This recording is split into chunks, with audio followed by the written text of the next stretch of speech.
Okay, we are ready to go. So, good afternoon, everybody. This is Josh and Casey with Baker Audiovisual, and this is Remote R&D with Baker AV.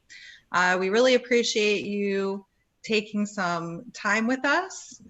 We understand that as a country and as a world, we've really been turned upside down with these new challenges that we've had to face very quickly.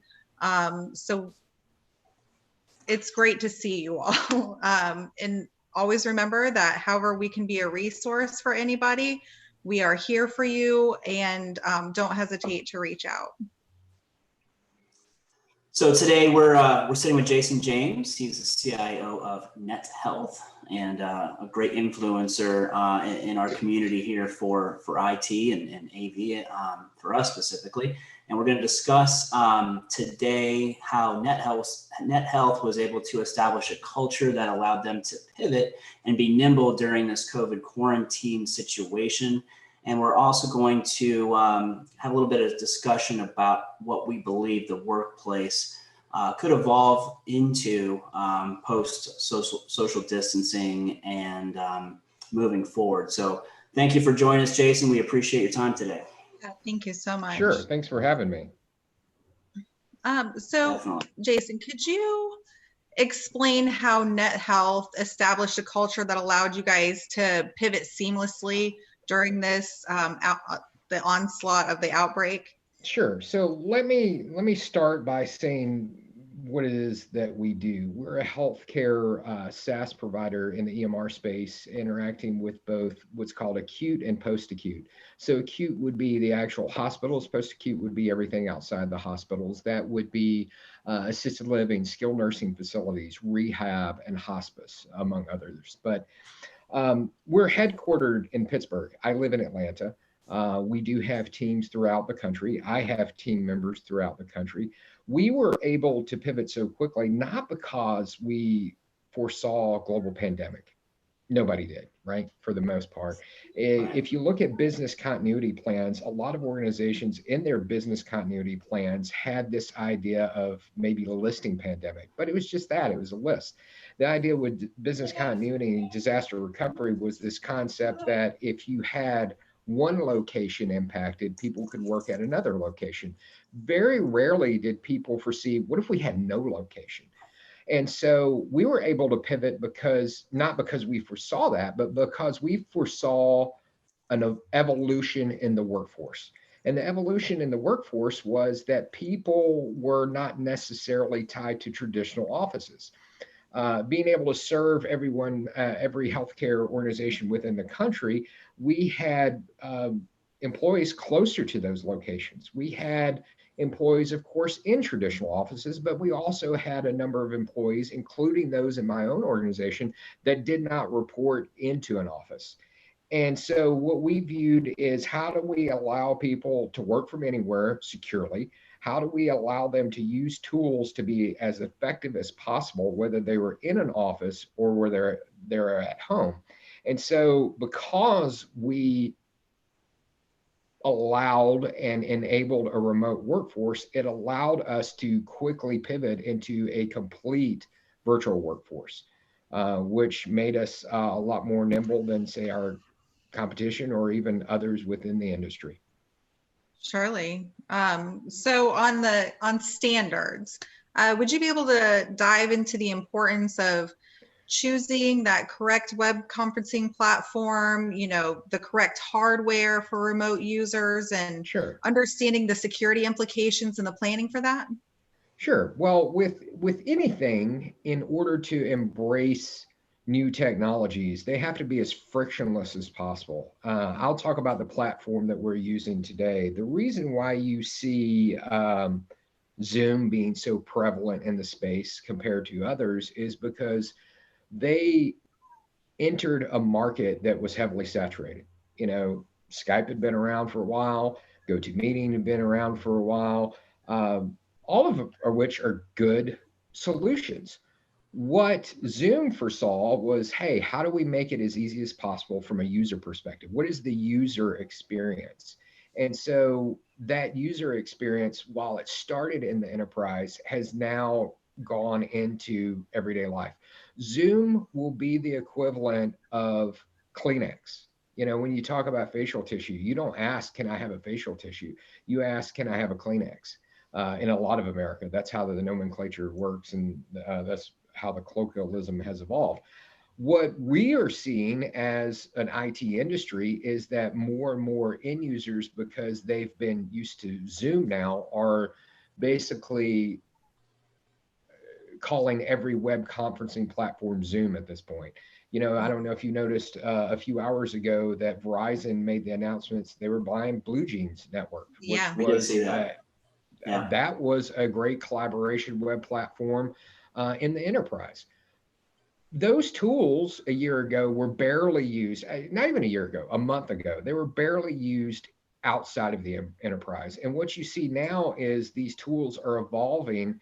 That how many classrooms throughout America are on Zoom now, or on some other platform, whether they be Google Hangouts or whatever. This idea of video chat has gone mainstream. For 100 years, we relied on our telephone as our most important form of instant communication. Now we don't even pick up the phone when it rings. It's like, who the hell is calling me? Well, they could text me, or they could go to, Facebook Messenger or whatever. But I think what you're going to see is this evolution of, and we're seeing it right now at a rapid pace, right? This embrace of web collaboration platforms. When you're trying to find a standard, and what you're looking for in that is one that will be embraced by your workforce. How complex is it to use, or how easy is it to use? What are the features? We joked earlier, I am using a DC background that they produced for Zoom meetings, right? And we have throughout the industry a lot of these discussions going on, regardless of what tool you're using. How can I use a virtual background, right? We're seeing that being driven at the user level. What we're having is a consumerization effect of web collaboration platforms that people really wouldn't have foreseen 3 months ago. And what it's going to do, it's going to drive innovation, it's going to drive security. Let's take for a minute the security issues a lot of people have been reporting about on Zoom. And I'm talking about Zoom heavily because this is the tool you provided for this platform that we're having this discussion on. A lot of people have been, in my opinion, unfairly targeting Zoom because of the security issues that were prevalent. Well, when you actually dig into it, you realize that because it was quickly adapted for home use, you had users not requiring a password to enter their meeting. They were not randomizing meeting IDs, which are both best practices from a security perspective that the enterprise, if they had been using that tool, had been using for some time. And then in certain cases, you had people actually sharing meeting details on social media. That's the equivalent of opening every window and door in your house and just putting a sign out front that says, I'm going to be gone for a month, and not expecting anything to occur. Zoom their leadership has apologized for the issues they've had. They've said, hey, we're going to take the 2 next months of sprints, and we're not going to do feature requests. We're actually going to work on security hardening. And I think from a leadership perspective, they've done a great job. Yeah, absolutely. And so whether you're picking BlueJeans Network or GoToMeeting or Zoom, how quickly can your workforce adapt to using it? How can they effectively use it? Will they use it? Will it be culturally acceptable for them to use? And that's just from the software solution standpoint. Now, when we talk about the overall user experience, even laptops by default, most of your standard laptops don't have great web cameras. What we're seeing throughout the IT industry is a large uptick. And I was talking to a very large reseller recently. They have seen massive orders for high def USB cameras. The video that I have coming to you now is being streamed from a high def camera. It's not that my camera on board's not sufficient. It's just not that same level of quality. I think what you're going to see evolve in the industry post-COVID. So AC, everything we talked about a few weeks ago was BC before COVID. Now everything we're talking about is AC after COVID. Is that you're going to see a massive embrace and long-lasting impact of the home office. take Atlanta, for example. People for a month, many people have been working remotely for a month. Mhm. There's going to be a large portion of the workforce that never return to a traditional office Monday through Friday, 9 to 5. I'm not Yeah. saying they won't return from time to time, but there'll be a large amount of workforce that realize, why the hell was I sitting in traffic for an hour and a half each way, twice a day? Yeah. Why was I so less productive because I had to be stuck on a long commute, rather, not only if it was on public transit or my own car. I think what people are going to adapt to a new norm is there's going to be a heavy change in the office space and what that looks like. I would not want to be in the commercial space business right now, because there'll be a lot of discussions happening at the CFO level, CIO level, CEO level to actually debate, do we need smaller offices? Meaning, we had a lot of regional offices as organizations. Do we need those anymore?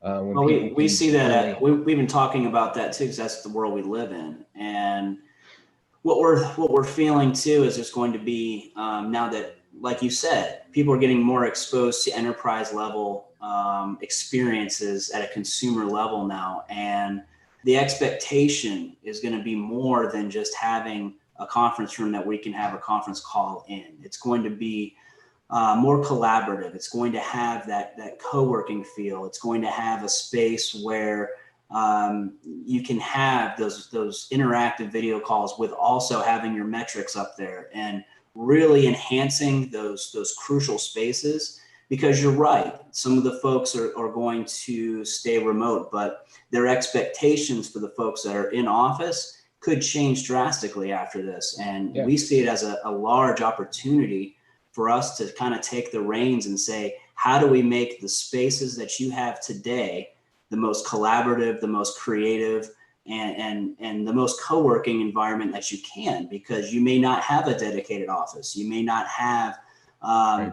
you might have huddle spaces instead of boardrooms. So, it's an exciting time, but it is a time that is going to have, very quick evolution. Yeah, and I think what you're also going to see is the other side of that is there's going to be much more demand for higher end cameras within homes. Of course, broadband is always an issue that people struggle with, that, you're going to see as 5G starts to get rolled out, more adoption of high speed, broadband within the home wirelessly. I think what you're going to see is a lot more request for higher end audio in the home. I think if you look at what happens is that for years, larger houses, there were certain things that people wanted in them, like, laundry rooms. We'll move over laundry room, welcome the Zoom room, right? Right. People are going to start, modifying spare bedrooms as home offices.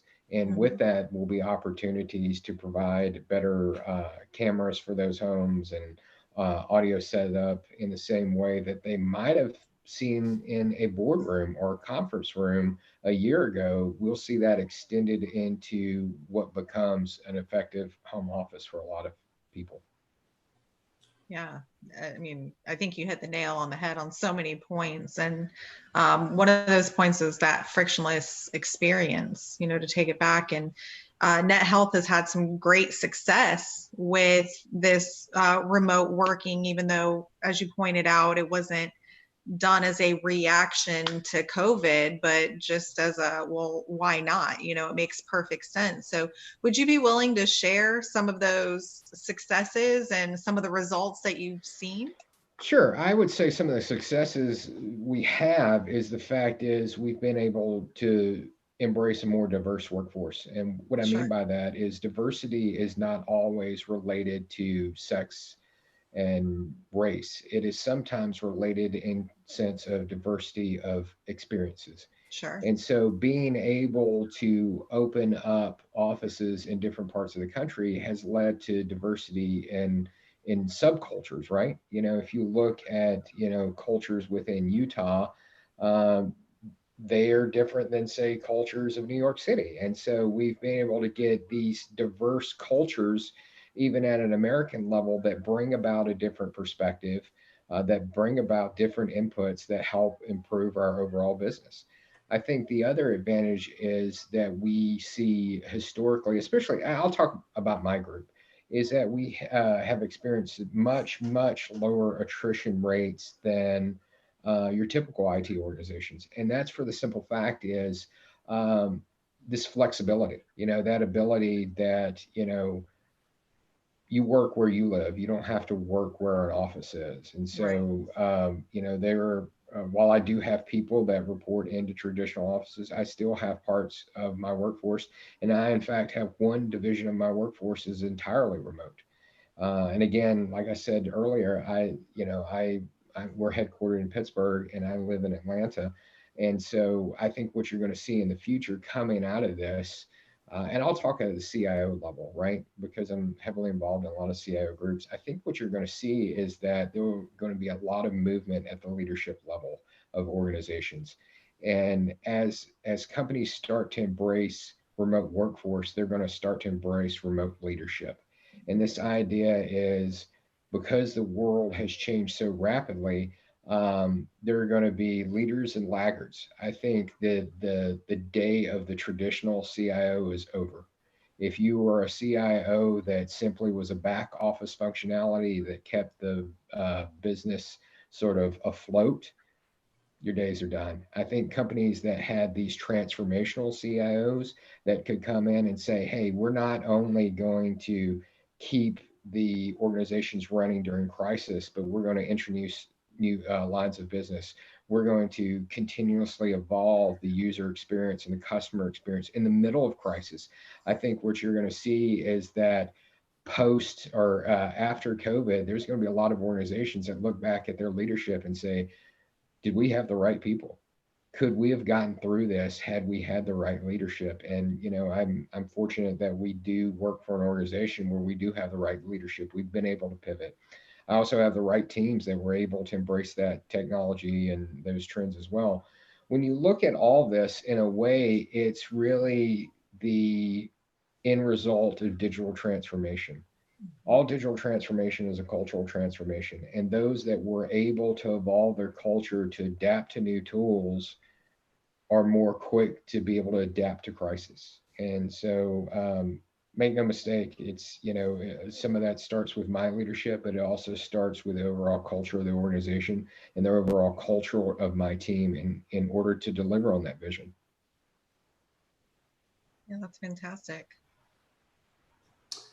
So you kind of brought up my next point here, kind of organically, is we've seen an evolution of this live, work, and play in our industry when it comes to these large mixed-use developments where, folks are living, they're working, they're going to the movies, they're getting their groceries, all within this very small radius. And what I've found in talking to folks is that they're, and we talked about this on our preliminary call, is that blurred line, like you said, and having an experience of quality of life that could be enhanced by working from home. And then what does that look like long term as we do redevelop these spaces into more collaborative spaces and more creative spaces? I think it's taking that whole live, work, play to the next level. And I wanted your take on that a little bit. Yeah, I think the whole idea of live, work, play, especially when you talk about urban areas, is the fact is people did that because they could avoid long commutes. Mm-hmm. The ultimate avoidance in long commutes is working remotely, right?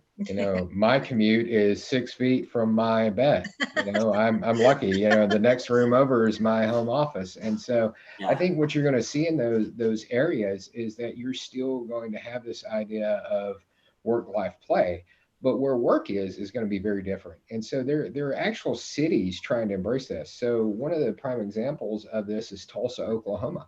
So Tulsa decided that they really wanted to get people to move to downtown Tulsa, but there really weren't jobs there to support a younger, more vibrant workforce. And so what they decided was, hey, let's make some really cool places to live in downtown Tulsa. Let's build these collaborative work environments, sort of like WeWork, and let's make some incentives. And one of the incentives were to offer deep discounts on rent in these cool, like loft and trendy apartments, to offer a 1 year membership to a local collaborative workspace.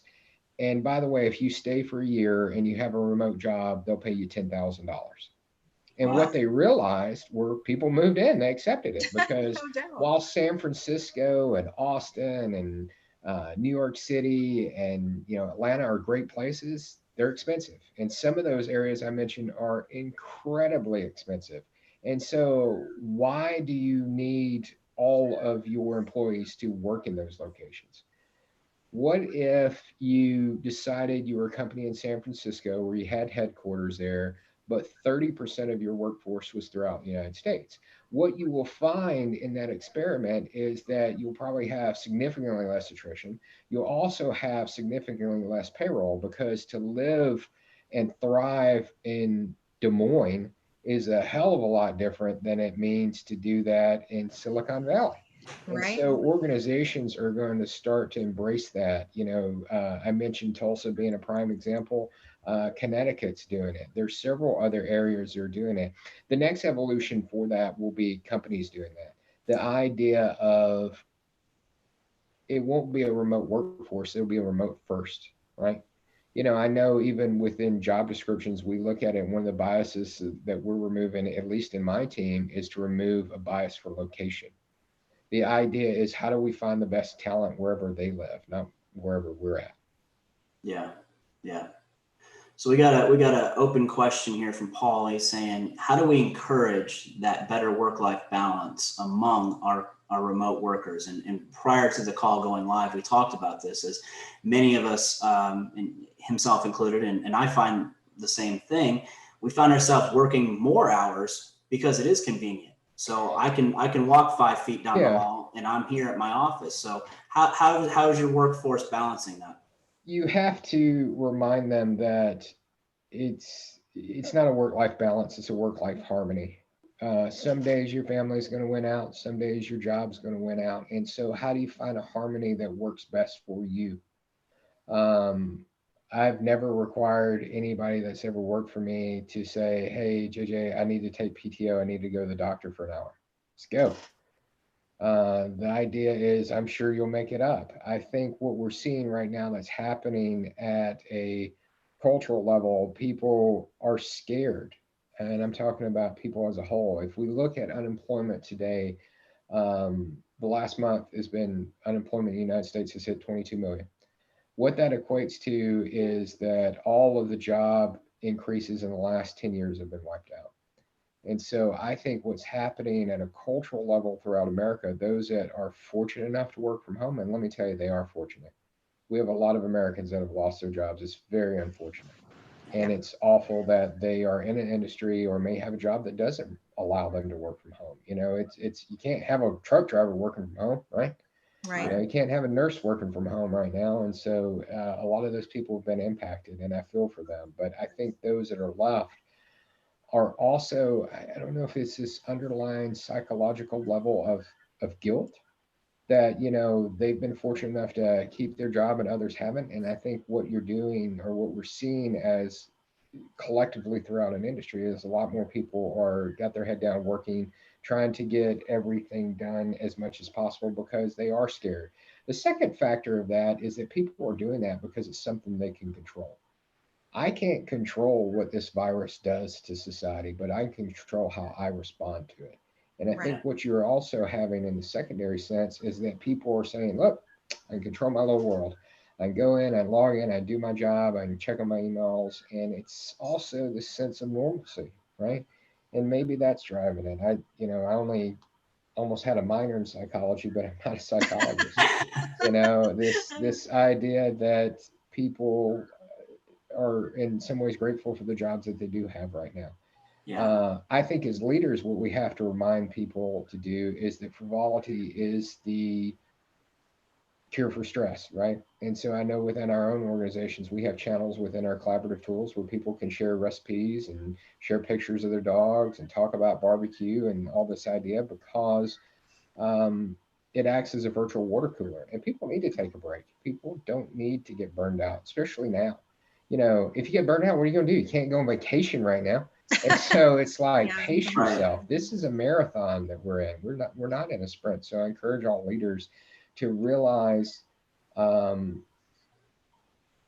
that you need to do it as a leader. You need to make sure your teams know to do it. You always lead from a position of empathy, and you need to empathize what they might be going through. And there might be people that actually, the way they get through this is to hunker down and work even harder, not because it's the right thing to do for the company, but because it really gets their mind off of stress. I think about like my family. I have an aunt, she gets stressed out. She cleans the house like a tornado. It is unbelievable. That is not me.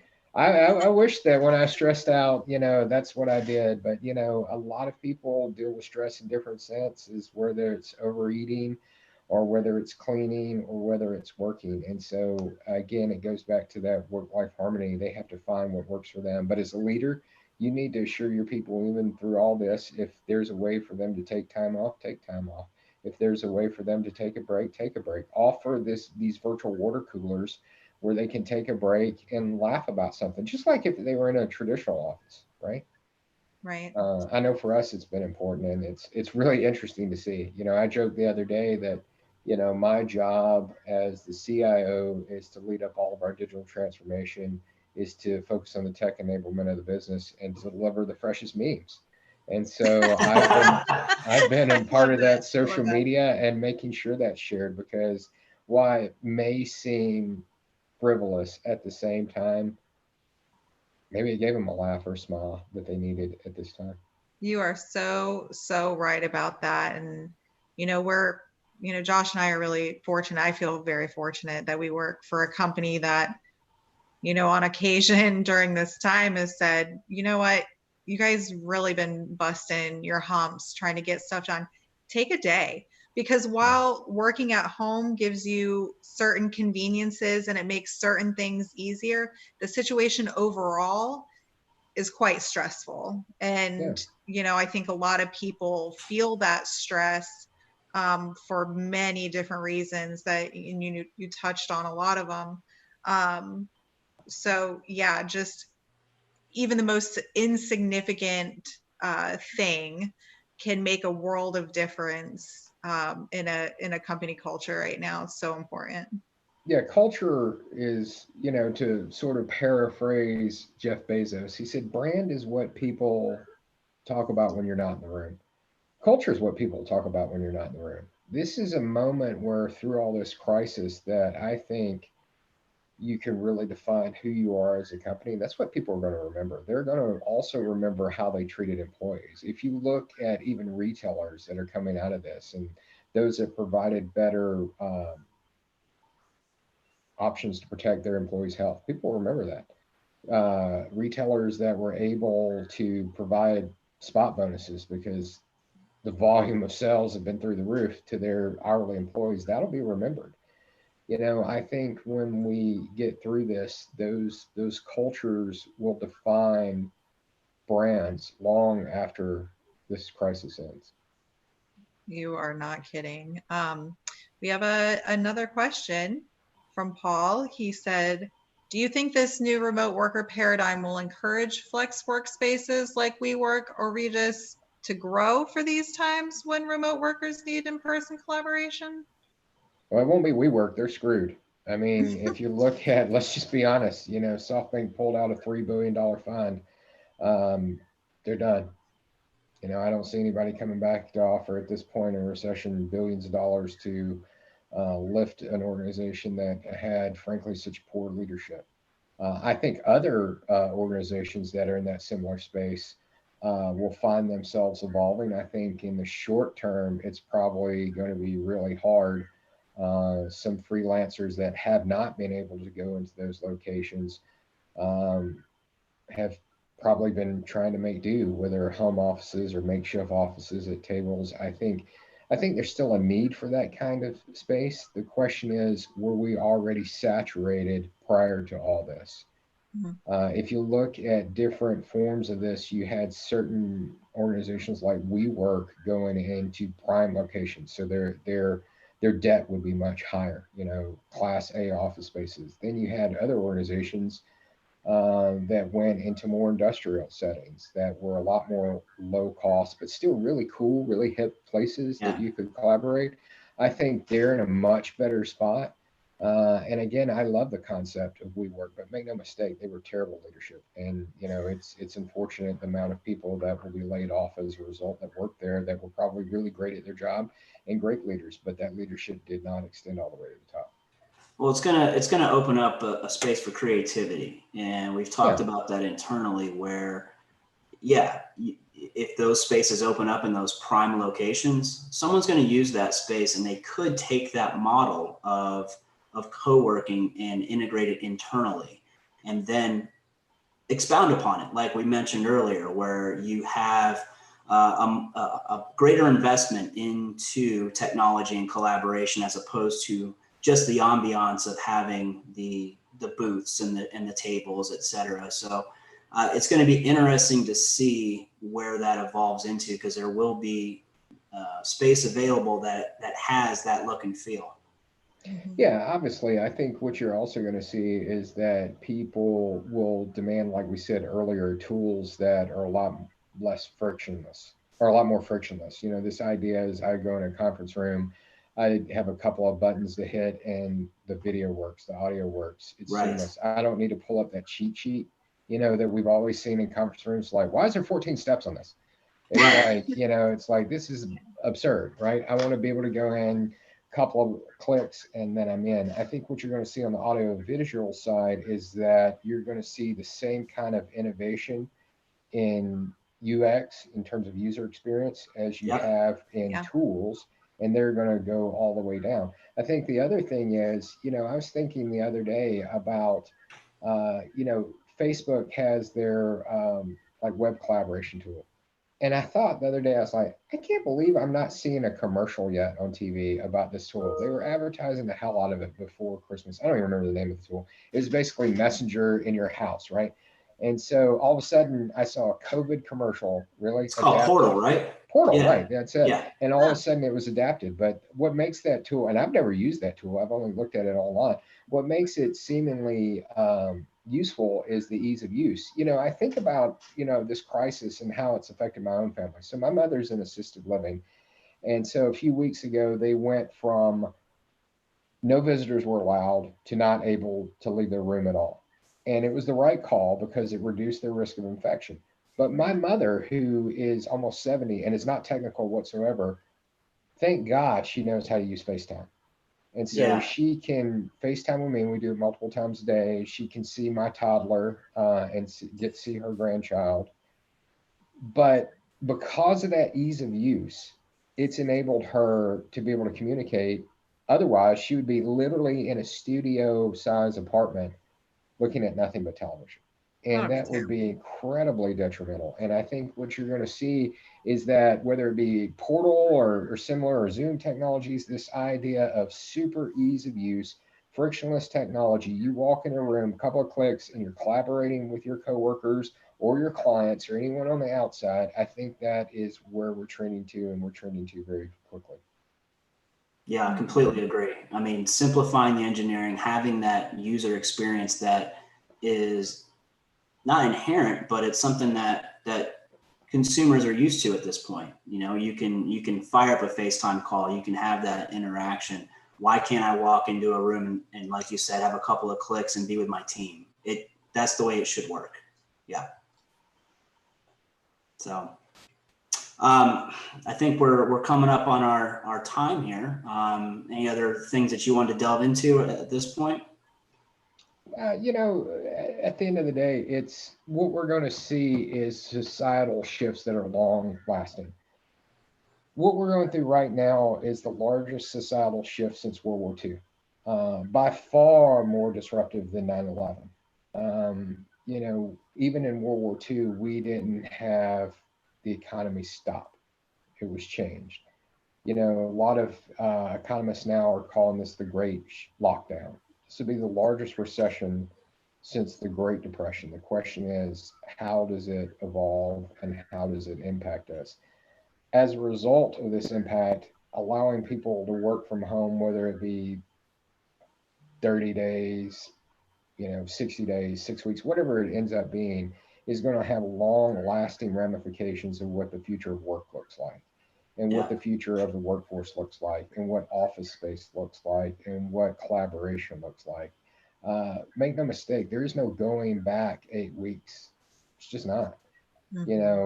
Societal shifts have long lasting impacts. And, there might be this impact where a bunch of organizations, everybody goes back into the office, but make no mistake, there will be millions of people, millions around the world that will never return to an office space Monday through Friday, 9 to 5, every day of the week. It just won't happen. Yeah. Well, it's great insight. We really appreciate your time today, and especially being transparent with us about your organization. And it's a great example of culture, like you mentioned, not necessarily just the tech side of things. So we rely on you guys, folks like you, as a partner for us as we're crafting projects and support. And again, appreciate the frank discussion, and we see an opportunity here to evaluate how things are going to be moving forward in the physical workplace. So it's great insights. Thank you. Thank you. Thank you for having me. Yeah, definitely want to echo that. Really appreciate your perspective. It's refreshing, and I could probably listen to you talk all day. So, just want to say to everyone out there, we are grateful for all of you, and acknowledge each individual struggle that people might be going through. Stay strong, try to focus on the positives where you can. And most of all, please be good to each other. You can follow us on Facebook and LinkedIn at Baker Audio Visual, and you can find us on Twitter at Baker Audio. We will see you next week, where we'll sit down with Jared Easterwood from Avuity, and we will discuss how you can enhance your overall business operations using occupant sensor technology.